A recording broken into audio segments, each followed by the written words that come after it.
Advocate S Manoj, ഇന്ന് M V ഗോവിന്ദൻ്റെ വാർത്താസമ്മേളനമുണ്ടായിരുന്നു. മന്ത്രി V Sivankutty മാധ്യമങ്ങളെ കണ്ടു. അപ്പോൾ പറഞ്ഞ ഒരു കാര്യം, എം വി ഗോവിന്ദൻ പറയുന്നത് അങ്ങനെ ഇടതുമുന്നണി നടപ്പാക്കുന്ന ഇടതുമുന്നണിയുടെ നയങ്ങളെല്ലാം നടപ്പാക്കാനുള്ളതല്ലല്ലോ LDF സർക്കാർ അല്ലെങ്കിൽ സർക്കാർ എന്ന് പറഞ്ഞു വെക്കുകയാണ് എം വി ഗോവിന്ദൻ. വിദ്യാഭ്യാസ മന്ത്രിയിലേക്ക് വരികയാണെങ്കിൽ NEPക്ക് എന്താണ് കുഴപ്പമെന്നാണ് ചോദിക്കുന്നത്. അപ്പോൾ നിങ്ങൾ ഇത്രയും കാലം പറഞ്ഞ ഈ PM ശ്രീയെക്കുറിച്ച് NEPയെക്കുറിച്ച് എല്ലാം പറഞ്ഞ അഭിപ്രായങ്ങൾ ഇപ്പോൾ വിഴുങ്ങിയിരിക്കുകയാണോ? എന്താണ് നിങ്ങൾക്ക് അവസാനം ബോധ്യപ്പെട്ട കാര്യം? Advocate S Manoj.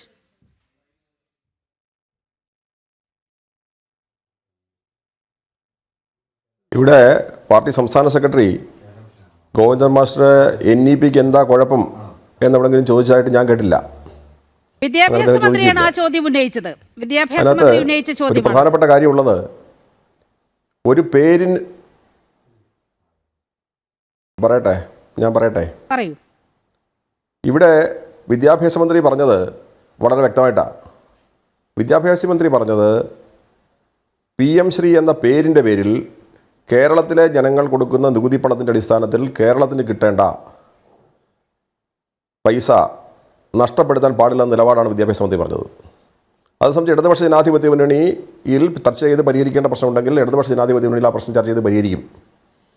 അതുകൊണ്ട് കേരളത്തിന് അർഹതപ്പെട്ട പൈസ കിട്ടാനുള്ളത് സംബന്ധിച്ച് പറയുമ്പോൾ കഴിഞ്ഞ 2023, 24, 24, 25, 25, 26 വർഷങ്ങൾ പരിശോധിക്കുമ്പോൾ കോടിക്കണക്കിന് രൂപയാണ് കേരളത്തിന് കിട്ടാനുള്ളത്.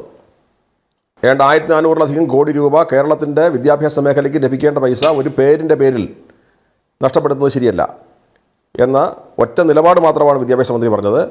അതല്ലാതെ ഈ നാഷണൽ എഡ്യൂക്കേഷൻ പോളിസിയുമായി ബന്ധപ്പെട്ട കാര്യങ്ങളെല്ലാം ഇടതുപക്ഷ ജനാധിപത്യ മുന്നണി അംഗീകരിക്കുന്നു. അതൊന്നും വിദ്യാഭ്യാസ മന്ത്രിയും പാർട്ടി സംസ്ഥാന സെക്രട്ടറിയും പറഞ്ഞിട്ടില്ല. NEPക്ക് എന്താണ് കുഴപ്പമെന്ന് വിദ്യാഭ്യാസ മന്ത്രി പറഞ്ഞതെല്ലാം നമ്മുടെ മാധ്യമങ്ങളിൽ വന്നതാണ്, ലൈവായി സംപ്രേഷണം ചെയ്തതാണ്. NEPക്ക് എന്താണ് കുഴപ്പമെന്ന് വിദ്യാഭ്യാസ മന്ത്രി ചോദിക്കുന്നുണ്ട്. പിന്നെ മുമ്പേ ചോദിച്ചല്ലോ, സഹോദരി, നമ്മൾ ചോദിച്ചല്ലോ എന്താണ് NEPയുടെ ഭാഗമായി കാവ്യവൽക്കരണത്തെ സംബന്ധിച്ച് ഉദാഹരണം പറയാനുണ്ടോ എന്ന്. അതെ, NCERTയുടെ സിലബസിൽ നിന്നും ഗാന്ധിവധം ഒഴിവാക്കി എന്തിനാണ്? കാവ്യവൽക്കരണത്തിൻ്റെ ഭാഗമല്ലേ. NCERTയുടെ ഭാഗത്തു നിന്ന് മുഗൾ ചരിത്രം ഒഴിവാക്കി എന്തിനാണ്? കാവ്യവൽക്കരണത്തിൻ്റെ ഭാഗമല്ലേ. കാവ്യവൽക്കരണത്തിൻ്റെ ഭാഗമായി NCERTയുടെ ചരിത്രം തന്നെ പോകുമ്പോൾ പാഠ്യപദ്ധതിയിൽ വരുത്തിയ പരിഷ്കരണം കാതലായ പരിഷ്കരണമാണല്ലോ വരുത്തിയത്. അതുപോലെ തന്നെ കേരളം എന്താ ചെയ്തത്? ഈ നാഷണൽ എഡ്യൂക്കേഷൻ പോളിസിയുടെ ഭാഗമായി PM ശ്രീ ഒപ്പിട്ടു എന്നതുകൊണ്ട് കേരളത്തിലെ വിദ്യാഭ്യാസ വകുപ്പ് ഇപ്പോഴും പാഠ്യപദ്ധതിയുടെ പരിഷ്കരണം നടത്തിയല്ലോ. 1 മുതൽ 10 വരെയുള്ള പാഠ്യപദ്ധതി പരിഷ്കരണവും പുതിയ പാഠപുസ്തകം ഇറക്കിയപ്പോൾ അതിനകത്ത് ഗാന്ധിവധവും അതോടൊപ്പം തന്നെ മുഗൾ ചരിത്രവും ഉൾപ്പെടുത്തി തന്നെയാണ് കേരളത്തിൻ്റെ പാഠ്യപദ്ധതികളുടെ പരിഷ്കരണത്തിൽ പുസ്തകങ്ങൾ പുറത്തിറക്കിയിട്ടുള്ളത്. അപ്പോൾ കേരളം കേവലമായ ഒരു പേരിൻ്റെ പേരിൽ കേരളത്തിലെ ഇടതുപക്ഷ ജനാധിപത്യ മുന്നണിയുടെ ഗവൺമെൻറ് ഏതെങ്കിലും നിലപാടുകൾ മാറ്റുന്നു എന്ന് നിങ്ങൾക്ക് പറയാൻ കഴിയില്ല.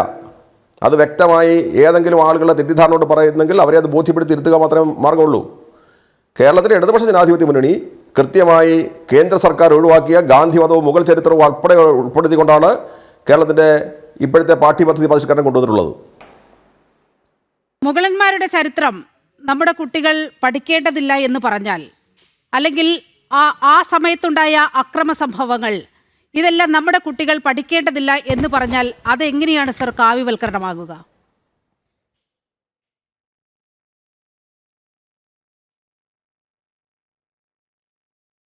മുഗളന്മാരുടെ ചരിത്രത്തിൽ എന്ത് അക്രമ സംഭവം ഉണ്ടായി എന്നുള്ളതൊക്കെ ചരിത്രം പഠിക്കുന്ന ഏതൊരാൾക്കും മനസ്സിലാവും. രാജ്യത്തിൻ്റെ ഇന്ന് ഡൽഹിയിലേക്ക് പോയാൽ നിങ്ങൾക്ക് കാണാൻ കഴിയുന്ന എന്താ? മുഗൾ ഭരണകാലത്ത് ഉണ്ടാക്കിയിരിക്കുന്ന